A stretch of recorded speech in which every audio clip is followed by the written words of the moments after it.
Abdullah ibn Masud, he's the first one Muhammad mentioned. You look at the records of what Abdullah ibn Masud had in his Quran, he had 111 chapters of the Quran. Well, what does today's Quran have?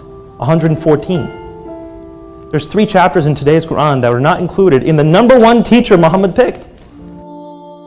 But also number 2, so that's the next life. But on this earth, people are lost, spinning in circles, trying to figure out, why am I here? What's my purpose? What am I here to do? Yeah. The answer has always been built into, going back to the Trinity, we've been woven in love. This whole universe operates in principles of love.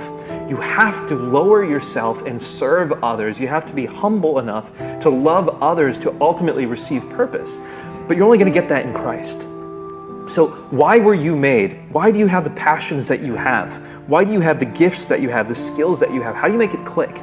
You make it click by realizing who God has made you to be, why He gave you these talents, these desires, and then living in that purpose. Yes. And so by giving up Christ, you're giving up the purpose for which you've been created, and the way you can live life to the full, as Jesus says in John 10. So you're giving up the afterlife and you're giving up this life.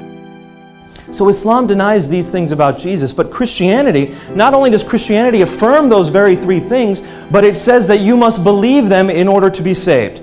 Chapter 10 of Romans, verse 9, if you confess with your mouth that Jesus is Lord, and believe in your heart that God raised Him from the dead, you will be saved. Now work with me for just a moment here. The Quran says Jesus did not die on the cross. He is not God, therefore He is not risen from the dead.